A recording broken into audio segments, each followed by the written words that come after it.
there is no IISS Shangri-La dialogue that doesn't concentrate in some fashion on the maritime security order, and we're delighted to have three different perspectives of that order, from the East Asian perspective, a Northern European perspective, and a Pacific island point of view. And I'll ask each of the three to speak in the order in which they appear on the program, and then, as in the last couple of plenaries, invite a numerous amount of interventions from the floor before coming back to the panel. We have a splendid, if I might use the phrase, special relationship with Japan. The IISS has worked with Japan virtually from the first year of its creation in 1958. We will soon produce an Adelphi book that charts the special relationship we developed with Japan. For about 20 years, there were senior and rising diplomats from the Gaimosho that came as visiting fellows to the IISS. We've been delighted to have had two Japanese prime ministers deliver keynote addresses at the Shangri-La Dialogue, and a few years ago we got tremendous support from Tokyo to establish a Japan chair at the IISS to provide an international perspective on questions of defense and security of interest to Japan, and help to ensure that the rest of the world had a useful understanding of Japanese defense and security developments, as well as geoeconomic ones, given that your administration has a ministry for economic security, appreciating, as someone earlier said in this dialogue, the interrelationship between geoeconomics and geostrategy. Sweden, we can also count on having had a very long-standing relationship. When Carl Bildt was Foreign Minister of Sweden, we hosted a major IISS members conference in Sweden. We've had many researchers and analysts from Sweden in the IISS ecosystem. And so for us, it's really excellent that we have Mr. Pål Jonson, the Minister for Defense of Sweden, with us today, a country that is waiting to see if in the next 5 or 6 weeks it is able formally to join the NATO alliance, having abandoned 200 years of formal military non-alignment, faced with the challenges on its frontiers that so many are now seeing.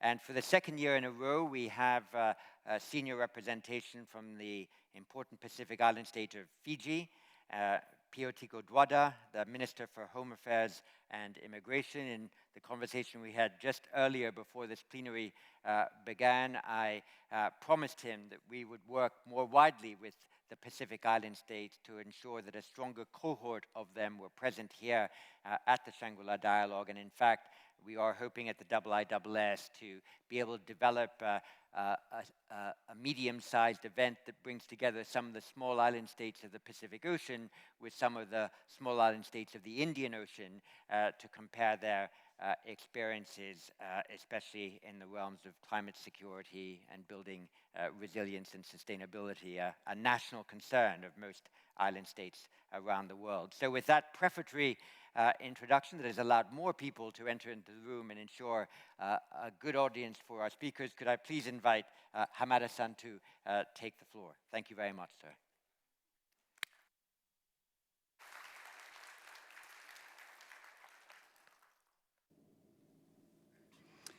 Dr. Chipman, distinguished guests, it is a great honor for me to deliver a speech at this gathering once again after serving Japan's defense minister 14 years ago.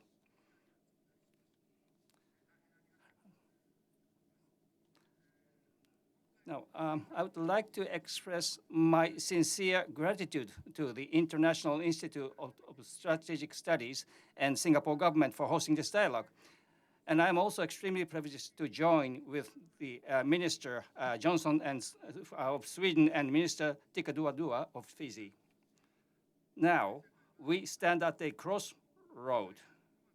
between conflict and discord in one direction and cooperation and harmony in others. In 2009, when I last spoke here, the threat posed by non-state actors was the imminent challenge to the world.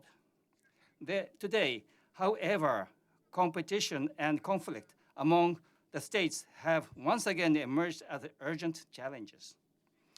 In the Indo-Pacific region, there are ongoing unilateral attempts to change the status quo by force or coercion, particularly in the maritime. As I mentioned in my last speech to this dialogue, it is important to make efforts to prevent confrontation, which this region has experienced in the past. And these words still resonate today. To prevent confrontation in the Indo-Pacific region and to uphold the free and open international order based on the rule of the law, we must not only make efforts to dissuade unilateral attempts to change the status quo by force or coercion, but also enhance communication in order to avoid misunderstanding and miscalculation and to promote confidence building through dialogue. Now, today, I will discuss the responsibility that Japan is going to fulfill in order to seek and realize peace. Right, aspiring peace, countless people have made great sacrifice and diligently worked over generations to create international order based on the rule of law. Russia's aggression against Ukraine is a violation of international law and outrageous act that shakes the very foundation of the international order based on the rule of law built by our predecessors. If we tolerate or turn blind eyes to this aggression, it will be send the wrong message that unilateral changes to the status quo by force will be accepted or not to be opposed in other regions as well. The international community is now being challenged, being called upon, to unite in order to champion international principles and shared values. Russia's aggression against Ukraine provides us with various lessons. A particular crucial one is the importance of preventing confrontation. It's been more than a year since the start of Russia's aggression against Ukraine. Every day, we are still facing the dire situation in Ukraine. We must acknowledge this reality. If a unilateral change to the status quo by force is attempted and aggression occurs, it would lead to prolonged war that will deprive prosperity which could have been enjoyed by all, and opportunities for international cooperation to address global challenges. And above all, the lives of those meant to carry out our future generations. It is evident from the history of this region, overcoming hardship, the significant time and effort would be required for the post-war construction. To avoid repeating this era, it is essential for us to stand united and make concerted efforts to prevent a confrontation in the Indo-Pacific region. Another lesson we must learn is the importance of a free and open international order based on the rules of law in the maritime domain. Russia's blockade of the Black Sea and attacks on the port of, including Odessa, have led to an energy and food crisis and brought about significant global impact. Because sea lanes are arteries that sustain the world, in order to protect people's safety and livelihood, sea lanes must be free, open, and stable. In the Indo-Pacific region, and particularly in the maritime domain, upon which our shared peace and prosperities are founded, the existing international order based on the rule of the law is facing various challenges. This situation raises mistrust and concerns that unilateral changes to the status quo by force or coercion may be just around the corner. For instance, the normalization of coercive military action involving ballistic missile launches and repeated intrusion into territorial sea by foreign government vessels infringe on free, open, and stable sea. In particular, the East China Sea and the South China Sea unilateral change to the status quo by force or coercion, and further attempts are advancing, which is based on their assertion that are incompatible with the existing international order.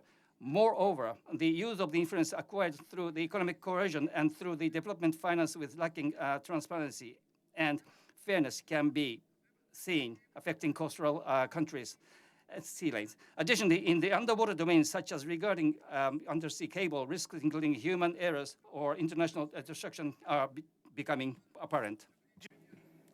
In order to address the challenging security environment, Japan newly formulated its National Security Strategy, National Defense Strategy, and Defense Build-up Program last December.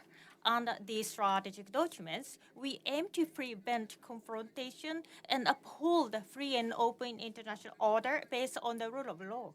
As the Shangri-La Dialogue is valued as an important platform for defense diplomacy by the IISS, diplomatic efforts among defense authorities become a crucial component for peace and stability of the international society.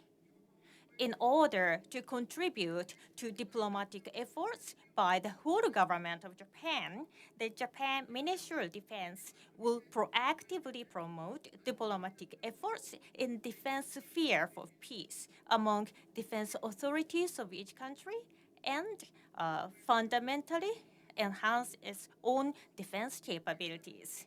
In any situation, diplomatic efforts should be pursued first. In Japan's Ministry of Defense will strengthen cooperation with our ally and like-minded countries, as well as enhance communications and promote confidence building, including with countries posing challenges to regional stability. Firstly, while keeping in mind the possibility of contingencies, Japan will increase cooperation and collaboration with our ally and like-minded countries to enhance global bonds of solidarity. This naturally includes further strengthening the deterrence and response capabilities of the Japan-US alliance. Furthermore, Japan will expand bilateral and multilateral cooperation and exchanges in various fields, taking into consideration the characteristics of the region and circumstances of each country. And in particular, Japan proactively support the improvement of security capabilities of like-minded countries. In order to promote maritime security, a pillar of Japan's free and open Indo-Pacific efforts will be made through the newly established official security assistance as well as through existing initiatives including capacity building assistance and transfer of defense equipment technology. And Japan believes that enhancing bonds of solidarity with our ally and like-minded countries will deter attempts to unilaterally change the status quo by force or coercion and will also promote the pursuit of peaceful resolutions with other countries that are posing challenges to regional stability. And furthermore, we aim to avoid misunderstanding and miscalculations, foster trust through dialogue by enhancing communications, including with other countries that are posing challenges to regional stability. In an unstable security environment filled with concerns and distrust, it's essential to maintain constant communication to avoid unforeseen circumstances. To this end, Japan has been working towards establishing a constructive and stable relationship with China and has been operating the maritime and aerial communication mechanism between the Japan-China defense authorities. Additionally, we began the operation of the hotline between Japanese and Chinese defense authorities in this year. And furthermore, it's crucial for foreign countries to work together as one to promote confidence building and prevent confrontation. Particularly, we will continue to place importance on opportunities for dialogue provided by ASEAN-led multi-layer regional cooperation frameworks such as the IISS Summit, ASEAN Regional Forum, and ADMs Plus, as well as this dialogue commemorating 20th events. This initiative likely seeks peace with inclusiveness encompassing all countries. Not to mention, Japan needs to fundamentally reinforce its defense capabilities. This effort aims to improve the deterrence capacity to the region in concert with all the ally and like-minded countries and intends to deter challenges the existing international order based on the rule of the law. This will be done within the purview of international law, will adhere to the basic the precepts of maintaining an exclusively defense-oriented policy, and does not aim to establish military power that poses threat to other countries. And the strengthening of regional deterrence by Japan and our ally like-minded countries will bring each country a position of strength that does not succumb to force, and indeed will provide a solid footing for diplomatic efforts in order to resolve differences in interest and opinions through dialogue. My message is clear and simple. We do not seek rivalry or conflict. As a nation that genuinely desire peace, we aim to enhance our own and regional deterrence capabilities and promote the resolution to differences in interests and opinions through dialogue. Through these efforts, we aim to prevent confrontation as we experienced in the past in this region and uphold a free and open international order based on the rule of law. At this significant juncture in the history, we must not become despondent. Let us create an era where the year of 2023 will be called as a turning point towards a world of cooperation and harmony, and pass it on to the future generations. Thank you for your attention.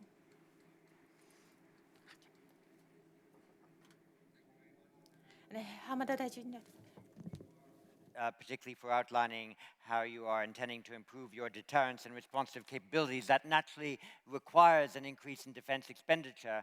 And one of the interesting things that our military balance defense economics teams considered was with the intent of Japan to move towards 2% of GDP of defense and the announced intent of Germany to do the same. When both arrive at that figure, it is likely that the number one defense spender in the world will still be the United States, the number two China, the number three Japan, the number four Germany. Who would have thought 4 or 5 years ago that Japan and Germany would have the third and fourth places as defense spenders in the world? But that's what happens when you have a strategic earthquake. When you have a strategic earthquake, too, people's national strategies might need to adjust, and so I invite the Minister of National Defense of Sweden to take the floor. Thank you.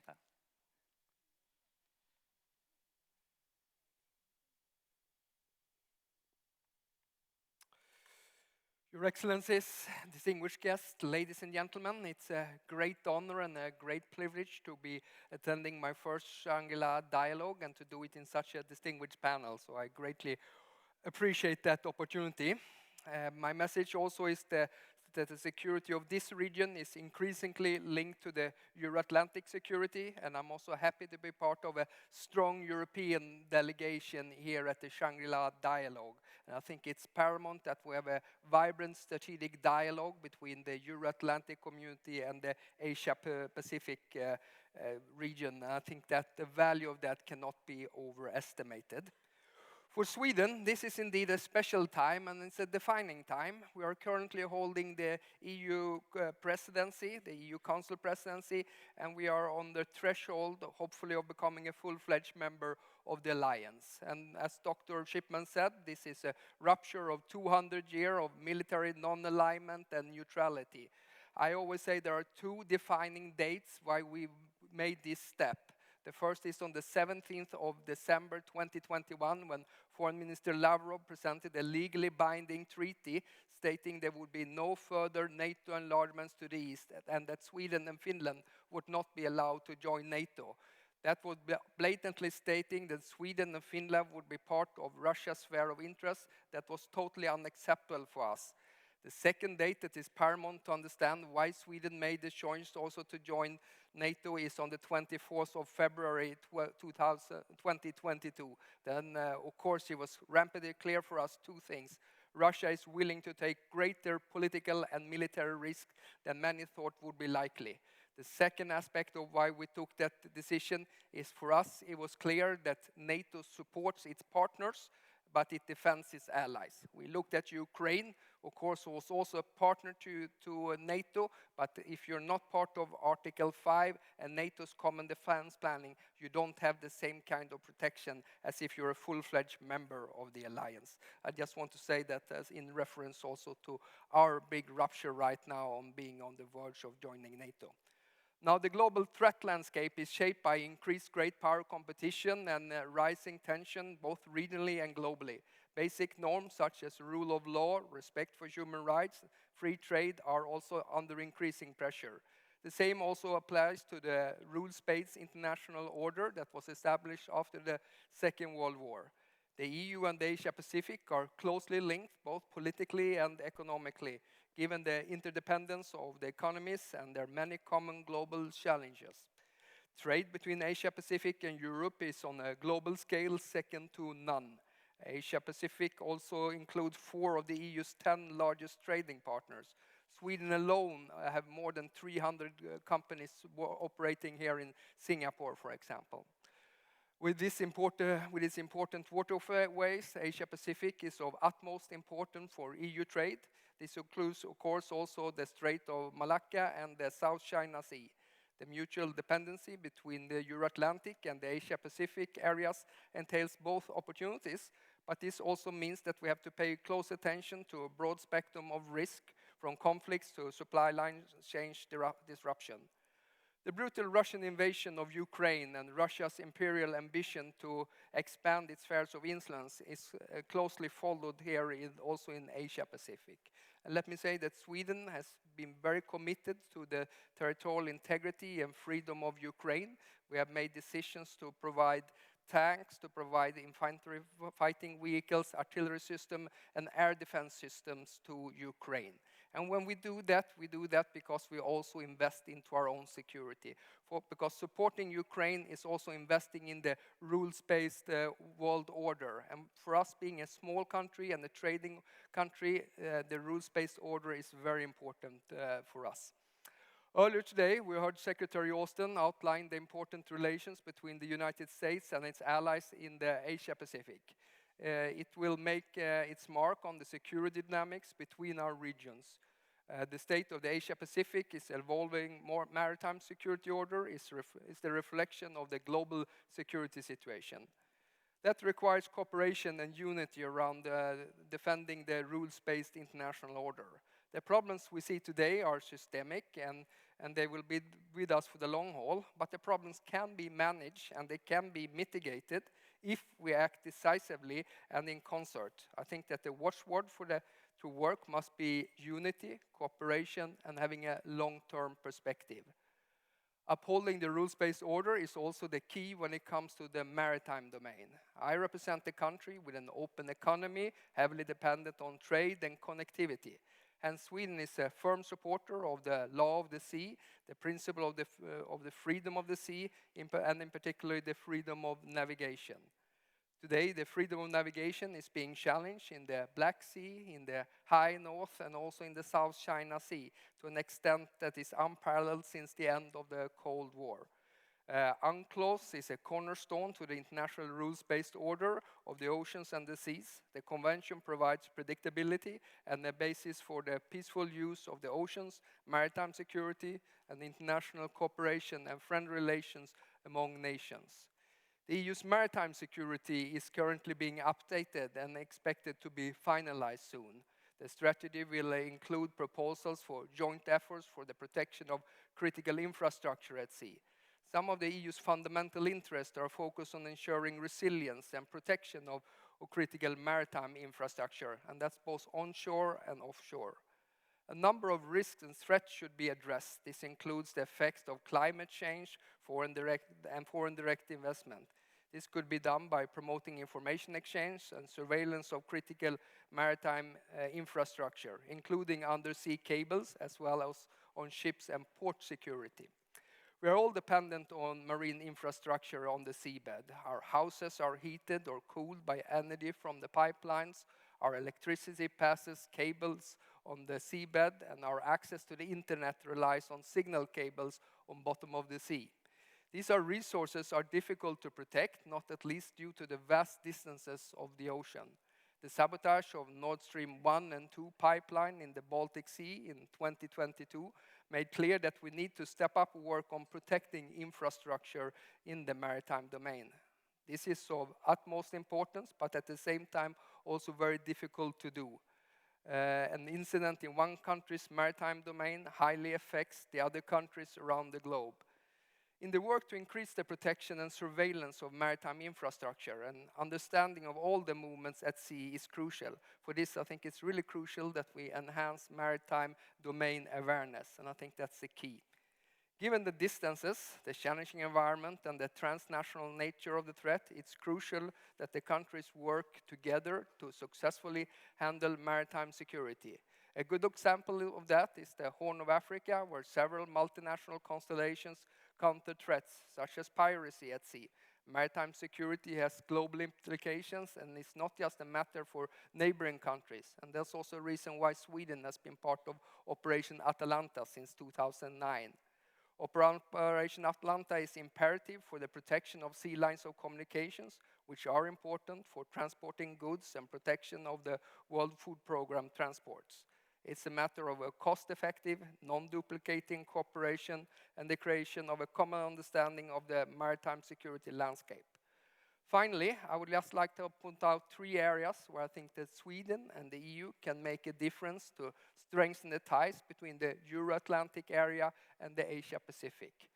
First, we must work in concert with the United States and Canada and other partners around the globe.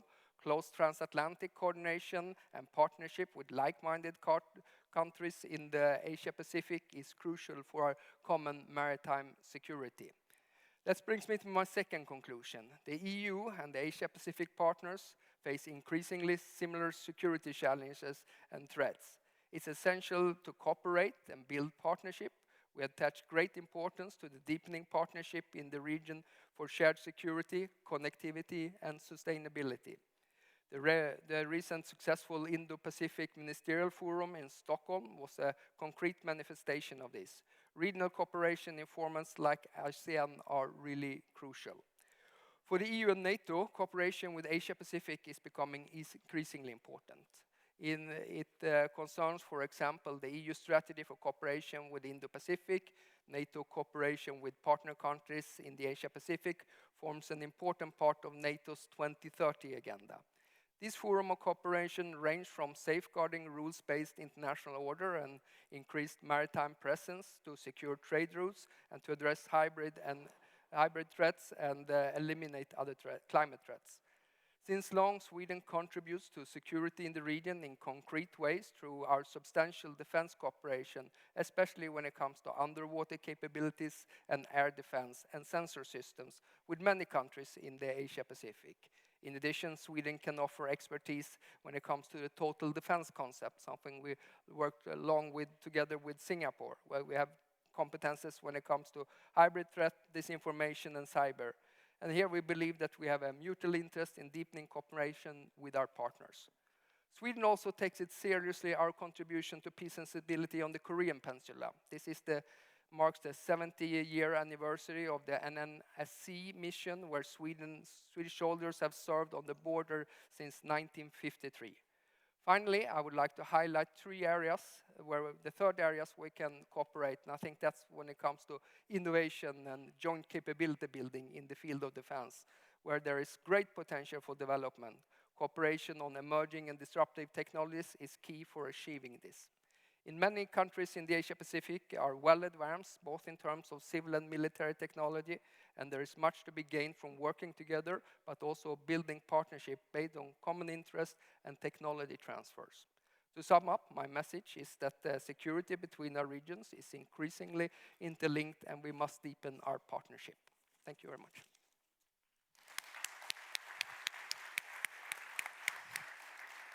Minister, thank you very much. And I would just pick out of your very comprehensive assessment of the security landscape and Sweden's approach to it, the emphasis you placed on the need to secure undersea telecommunications cables and undersea energy pipelines. And one of the interesting things that is now happening in the defense world is that we are discovering that private companies have all sorts of roles. Private companies have had roles in helping Ukraine protect itself against cyber threats, but it's also true that private companies, especially in Northern Europe, are developing specialist capability to monitor undersea pipelines and therefore more effectively to attribute any attacks that might be made on those pipelines to any particular malign actor. So that is also an intriguing defense and military development that may become increasingly important. It's a delight now to invite our representative from Fiji to address us. All of us here are looking forward to COP28, hopeful that there can be some greater breakthrough on the issues of climate change and national resilience. All of us here have heard a great deal about great power competition and the dissatisfaction that smaller states have in being the victim of that great power cooperation. So who better to talk on both of those issues than the Minister from Fiji? Thank you, sir.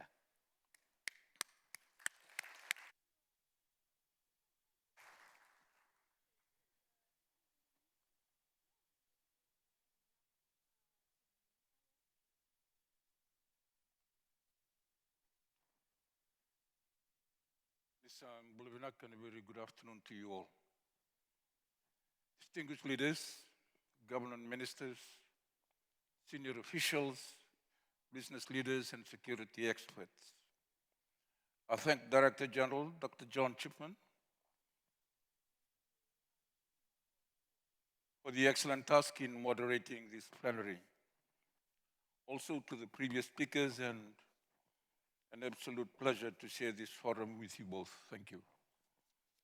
First and foremost, I offer my appreciation to the organizers, the host of this dialogue, for the invitation to speak on this plenary and to offer my thoughts regarding the topic. I was asked to speak about the evolving maritime security order in the Asia Pacific. First, may I ask, maritime security for who? Naturally, as a Fijian, I care most about our home, the Blue Pacific. So how do changes in the maritime security of the Blue Pacific risk the safety and the security of all our people? The desire to prosper, to enjoy family life, and of course, live with security are values that we all share. To this end, the protection and safety and security of our people is paramount. In November 2022, the world population reached 8 billion people, and 60% of the population are in the Blue Pacific region. This population growth impacts resources and on socio-economic development and also on security. We in the Pacific are an ocean people. Our food and economic security is irreducibly tied to our maritime security. As small players in the global system, but large ocean states in our right, we envision our Blue Pacific to be a zone of peace. Our ocean are the maritime highway through which nearly 2/3 of the world's trade transits. The well-being of all countries is dependent on goods and commodities flowing freely, safely, and unhindered across our Blue Pacific, connecting countries, connecting people to markets, and realizing hope for all of our communities. However, our fish stocks are rapidly disappearing. Our coral reefs are dying, and natural ecosystems are sustaining long-term damages driven by illegal fishing, environmental biodiversity degradation, related to climate change. Prime Minister Albanese commended this forum as an opportunity for constructive but frank discussion. He said that the prosperity and security of our region is a collective responsibility. I could not agree more. Indeed, when the Blue Pacific is secure and sustainable, we make an outsized contribution to the collective security of all of our planet. Securitizing and maintaining peace for our ocean wealth guarantees our commonwealth. As the Prime Minister said, this task must be a collective responsibility, our current obligation to return to our people their future prosperity. The marine resources are what we share. The sea is not only a major contributor to the global economy, it sustains the daily livelihoods of the world's people.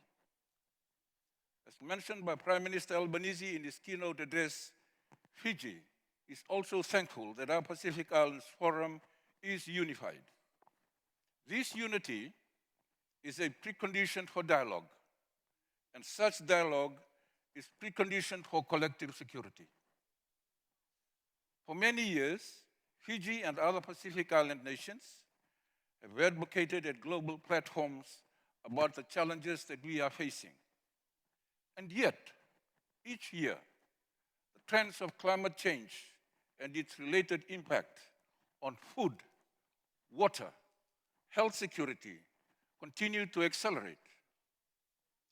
Fiji and the Pacific are thankful for those nations who partner with us to ensure the Blue Pacific's Commonwealth.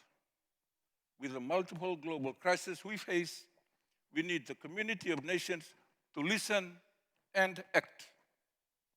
This is our collective responsibility to our future and the future of our future generations. In our Blue Pacific continent, the ocean is our livelihood. Our forefathers traversed the sea without fear. To them, the oceans connect the islands. Now we must all connect as the Blue Pacific Ocean connects us for prosperity and peace, not only in our region, but in the world at large. Today, our maritime space has become part of strategic power competition, not only for the marine resources, but over leadership of the Blue Pacific, the Asia Pacific, or Indo-Pacific, depending on who you ask. This vast ocean area, spanning from the northern to the southern hemisphere, has drawn the attention of powerful nations. Geopolitical tensions and rivalries across the globe are spilling into the Pacific region, my island home. While some nations are in disputes over their maritime boundaries, we in the Pacific risk being left with nothing even to dispute over. International engagement in our region is more intense than ever. Never before has the rate of engagement ever been so high. These engagements must be meaningful and beneficial for small island nations of the Pacific like Fiji. On the geopolitics of maritime security, I and my other Pacific colleagues are told not to pick sides. However, we, as small island developing states, we need to consider our own security and development first. While the intense competition in my region and the race for global leadership may well threaten our collective maritime security and stability, more pressing for the Pacific are the ramifications of maritime threats such as climate change, illegal, unreported, and unregulated fishing, transnational crime, and nuclear threats. We are in an endurance race for survival. However, we are resilient in our collective vision of identifying pathways to address climate change and disasters, peace and security, the ocean and the environment, which are all enshrined under the 2050 strategy for a blue Pacific continent. This strategy calls for regional responses to be developed the Pacific way, which is through consensus, respect for sovereignty, and collective action.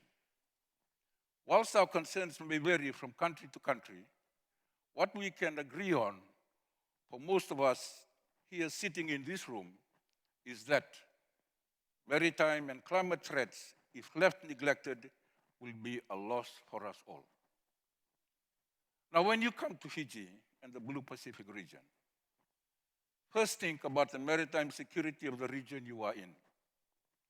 Should you come for dialogue, do not just talk. We need action now to ensure collective prosperity for our islands and our people. This is an essential approach to address global challenges and ensure the sustainable development of all of our people. I thank you.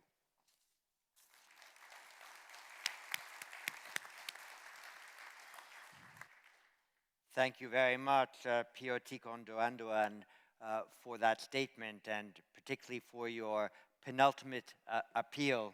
Should you come for dialogue, please don't just talk, and we'll do our best to try to translate good talk into constructive action. I'll take about 8 or 9 interventions from the floor, and then we'll come back for each of our panelists to respond to those. I hope it isn't too solipsistic to ask first our IISS Japan Chair, Robert Ward, to ask the first question. Thank you, Robert. Thank you, John.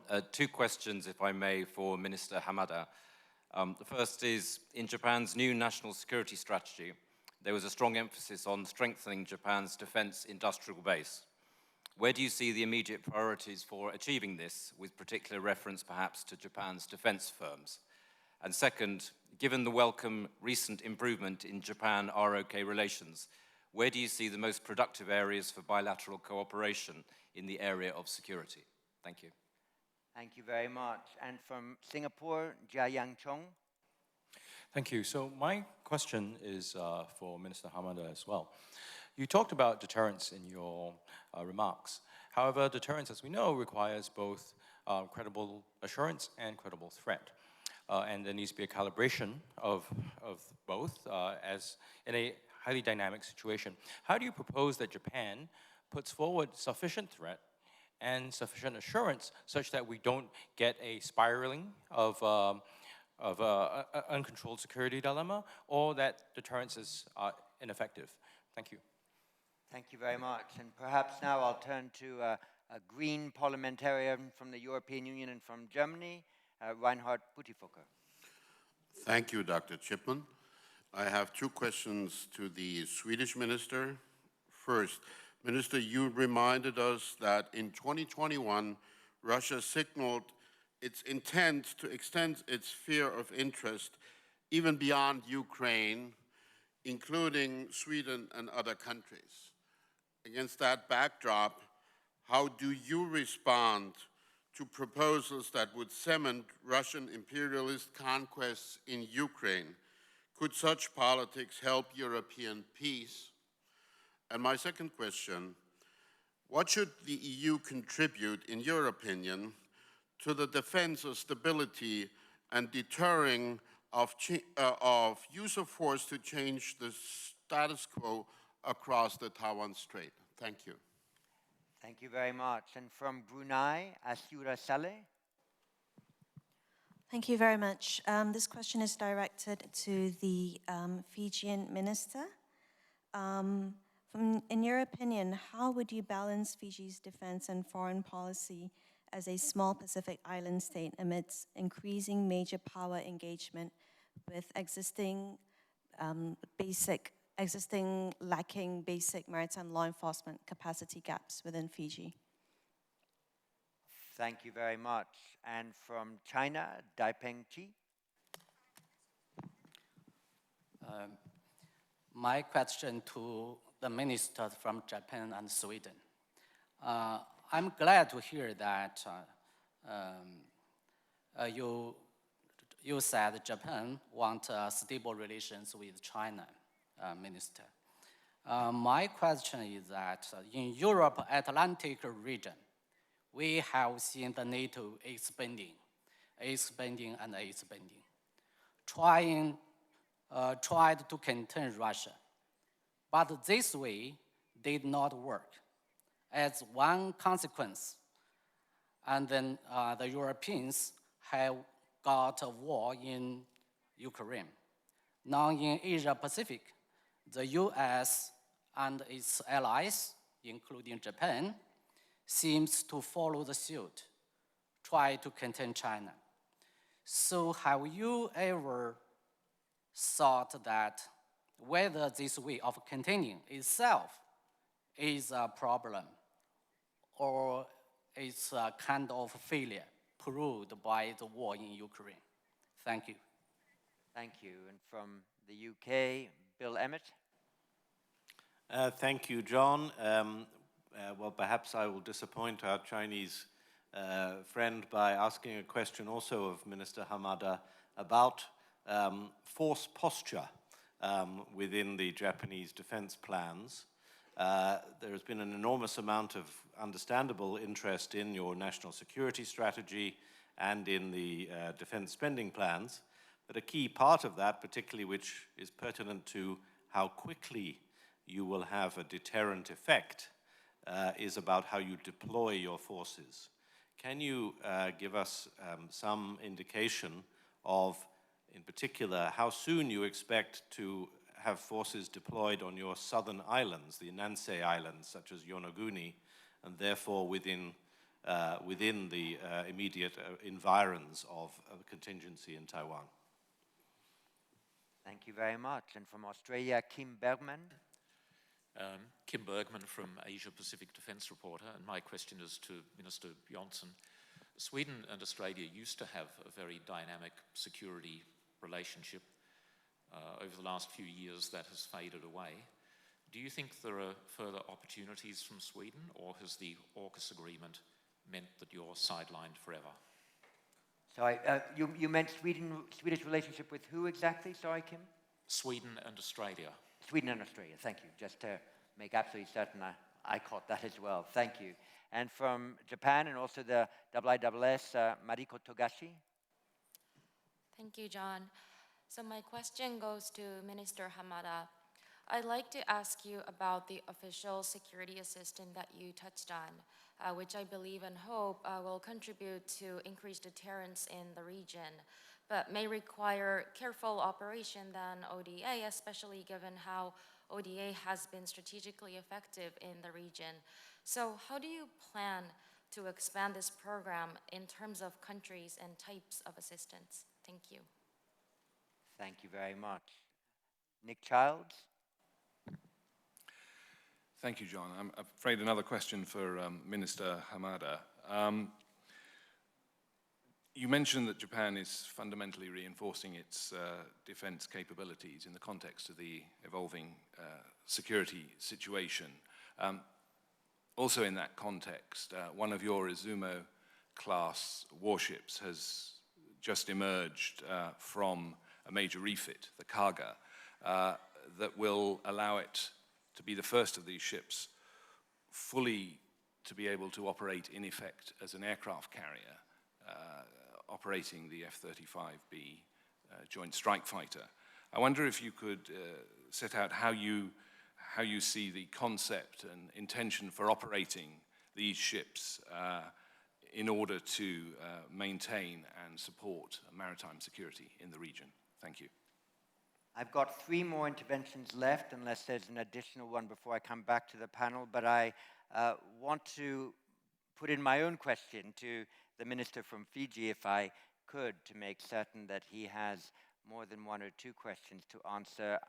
We made earlier reference, and you made reference to the fact that there are a number of formal institutions that now address small island state security. There's the Pacific Islands Forum. Singapore has played host to Small States Forum. There are ways in which some Indian Ocean states come together. But could you say what is missing from these fora? Is the composition correct in this fora? Is best practice as between different island states in different regions properly shared? Are there problems with the agenda of these fora? Could something else take place that would more quickly convert dialogue into action? And I ask this for the very good reason that we are considering ourselves trying to create an event that addresses specifically small island state security, but we obviously don't want to replicate something that's already there. We would love to be able to innovate. In order to be able to innovate responsibly, we have to take views from the actual stakeholders. You're a stakeholder. If you could give us an agenda and a forum, we'll do our best to give it a go. So I just wanted to give you a few minutes to prepare for that, but let me return to our three remaining interventions from the floor. Kaleni Seuvalu. Thank you very much, Excellencies. My question is to the Minister from Japan. I wanted to seek the Minister's views on security risks that are posed by the proposed discharge of waste from the nuclear power plants, the Fukushima nuclear power plants. As we know, this is an issue that's being actively pursued by the region, the Pacific region, and today I just wanted to seek the Honorable Minister's views on that. Thank you very much. And from Malaysia, Asia Mohammed. Hi, I have a question for Minister Jonson. So as I understand it, there are some obstacles that Sweden and Finland are facing in gaining NATO membership together. So I was just wondering, in your opinion, what would Sweden's best option be if Finland were to gain NATO membership first and proceed to accept it? Thank you. That's something under active consideration because Finland has acquired NATO membership first, even though both countries would have preferred to move in lockstep. And Sweden, only amongst the present formally applicant states, remain outside waiting for the Hungarian and the Turkish parliaments to ratify their accession. But it would be very useful to hear from you, Paul Jonson, what strains have been placed on Sweden by having been left out of the duet, as it were. Yuka Koshino. Thank you, John. My question is also for Minister Hamada. So one element of Japan's effort to fundamentally reinforce its defense capabilities is to adopt emerging technologies, including AI. In terms of AI governance, as this year's chair of G7, Japan, for instance, initiated the Hiroshima AI process to enhance AI governance, especially in the realms of generative AI. But as militaries around the world rapidly adopt AI, we are also seeing developments of global forums to discuss AI governance and regulations in defense, not just for security, but also to promote defense innovation. So could you tell us how you hope to contribute to the regional and global coordination on AI regulation and governance in the military domains for both security and defense innovation? Thank you. Thank you very much. So the agreement I've arrived at with at least one of the participants here is that we will begin the answers about 3 minutes for Paul Jonson. Then we will move to Hamada-san, who has quite a challenge.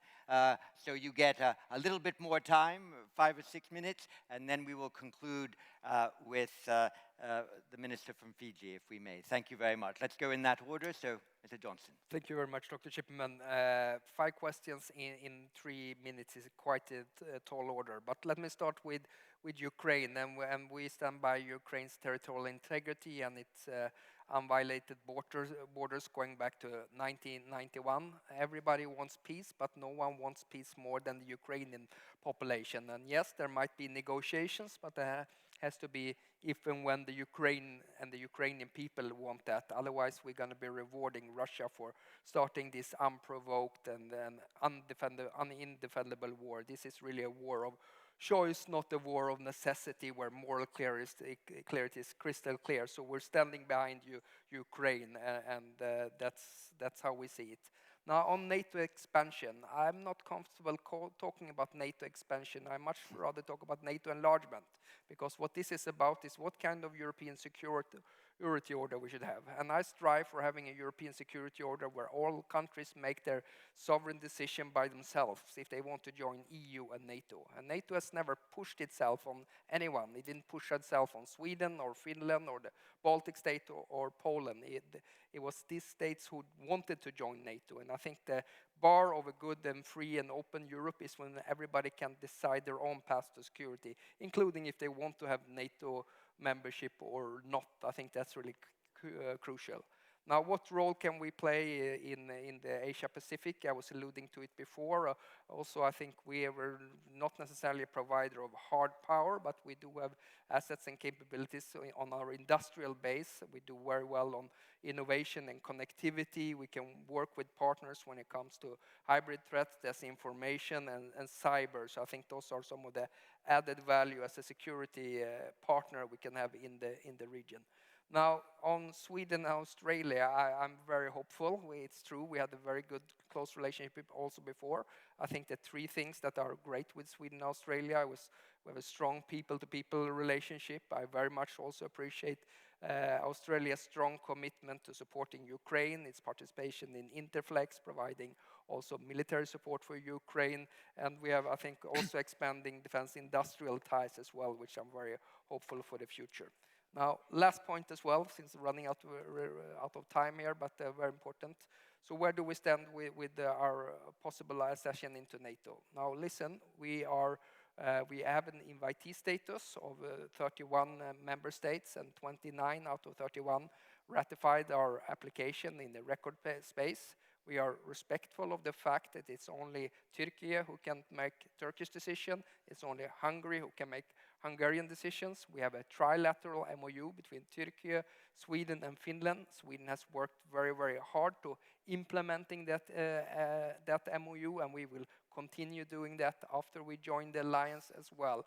And we're very hopeful because we feel that it would make good sense also for NATO to be, that we can be a security provider inside the alliance, because it's going to strengthen and consolidate the whole northern flank.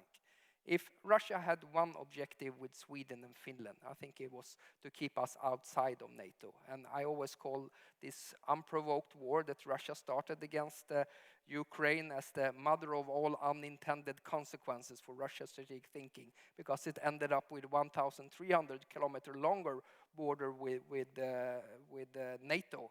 But that's what happened when they tried to limit our freedom of choosing if we should join NATO or not. Of course, then we saw that Russia perceived Sweden to be part of its sphere of influence, and then it would be more sense of urgency for us to join NATO.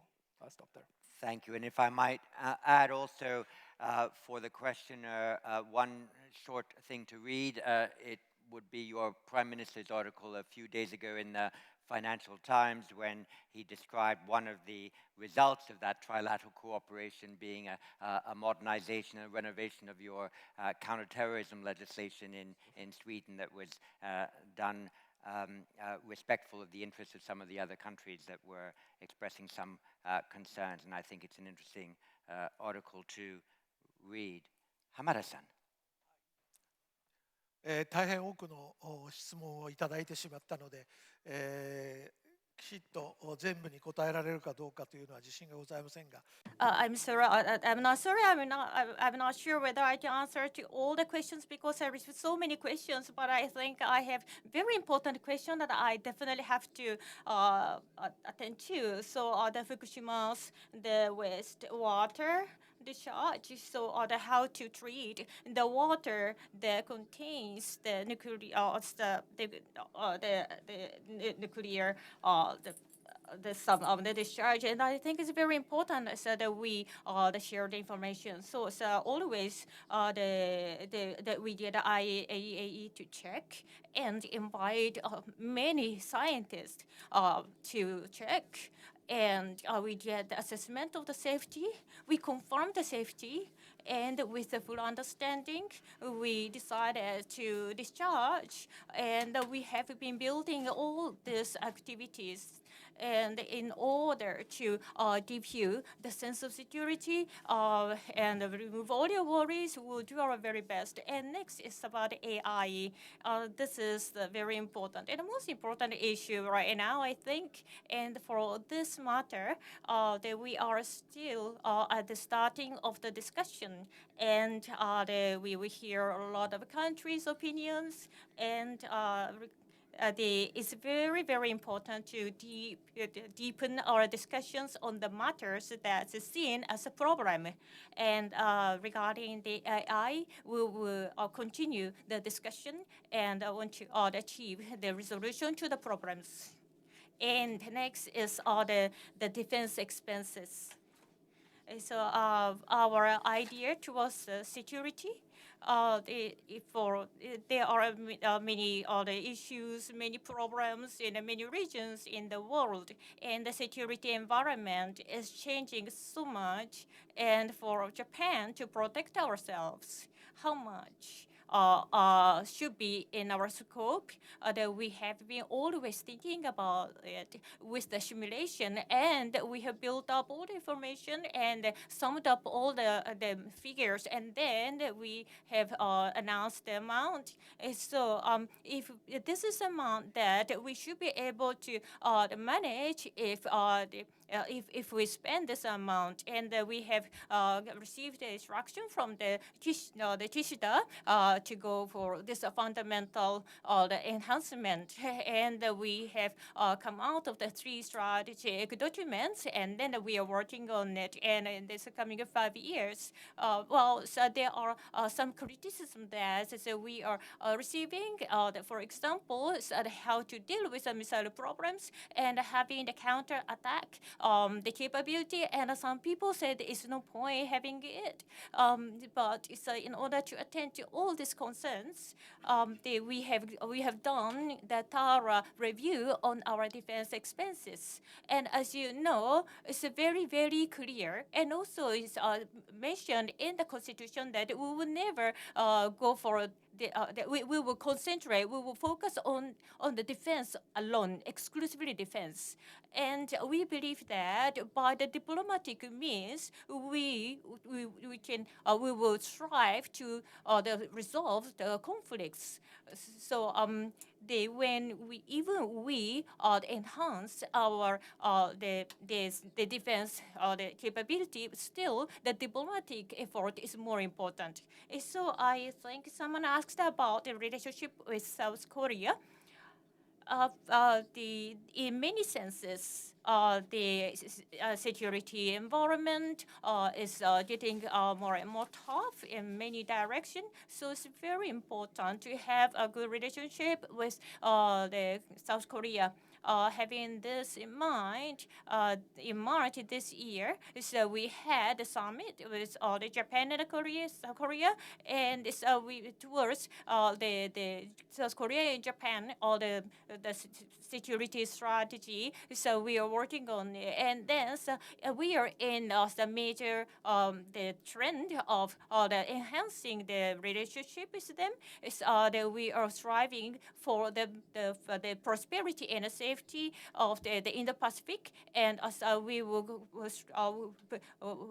wish to enhance the communication with South Korea. And it's the question from China. So we are building many collaborative cooperation relationships with many countries, and maybe because of that, the relationship with China is having more tension. But I don't believe so. Each country has its own idea and a value system, and the like-minded countries that share the values cooperate each other, and they set up the security structure. This type of the cooperation, the relationship is not about fighting. by having this the mechanism, it's very important to have the understanding of each other. And another one is the defense industry. It's for us in the parliament, we are having the discussion and about the content of the discussion of the defense industry. For us, while we are in, we have a lot of restrictions in exporting our defense industry. And with that as a backdrop, how we are going to nurture our defense industry, and some other drafts are submitted to the parliament, and so there are some support from the companies and the support to the companies, and in the defense industry is saying like if it doesn't benefit, if the industry side is not generate any profit, and how the country should support them. So that we are in the midst of discussions, and I think it's next week we will have some sort of the result in the aircraft carrier. While it's not the aircraft carrier, it's more of the patrol, it's a defense ship, and it's a better version of it. It's something we are building. So for us, having such things, that we can ensure our safety and security. We have this responsibility to do that. So it's not the aircraft carrier, but having this other defense or the vessel. So we will still strive to ensure the safety and security of this region. So if I missed any question, I'm so sorry. Could I give the last word to Pio Tikoduadua? Thank you, Dr. Chipman. First of all, I'll try my best to, over the short time that I have, to address the two issues raised to me. The question initially by our friend from Brunei, and of course those matters that you have raised with me, particularly with regards to some initiatives for the small island nations. First of all, let me start by saying the nature of our islands and our states is that we are small island nations. Fiji, which is probably one of the bigger nations of the small islands, we're only 900 people strong. And the other South Pacific island nations are even smaller by way of population. So really, the strength of our islands is in our solidarity. So you would have heard me said earlier that I'm glad that the unity of our region is strong in the Pacific through the South Pacific Forum. And I'm glad for the first time since the beginning of this year, the forum has come together as one body and one voice to project their concerns across the rest of the world about what really concerns them and motivates the way that we behave. So, Dr. Chipman, you've been asking me, I asked you the question why there's very limited Pacific presence in this conference here today. So, as you said, invitations were sent out, and perhaps the nations are not here. And that probably speaks for itself. Maybe the relevance of conferences such as this to meet the needs of the Pacific Island nations. Mind you, I was in Papua New Guinea 2 weeks ago. Prime Minister Modi came down, as well as Secretary Blinken, to meet the leaders of the Pacific. And one quite revealing statement was made by the Prime Minister of Papua New Guinea, which is one of the larger nations of the Pacific, is that Papua New Guinea will no longer attend a COP conference. Why? The short answer is because of inaction. Promises, but no delivery.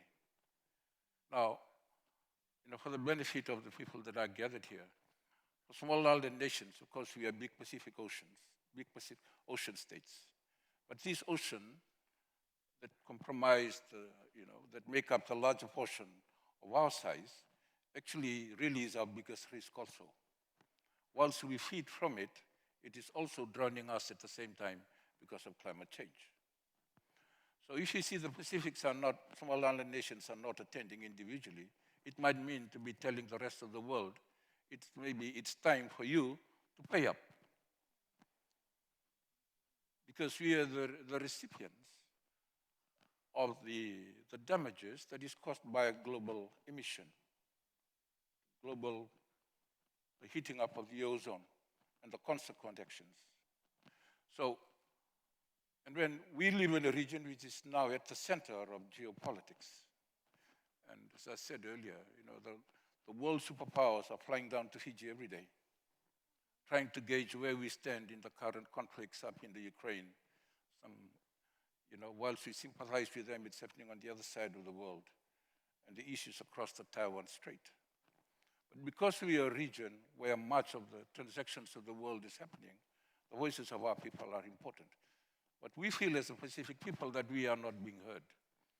Fiji is a nation, we have been in United Nations peacekeeping operations for over half a century, with potentially no benefit for Fiji or the Pacific Islands, in a way for us to propagate our positions with regards to climate change. But we give to the world.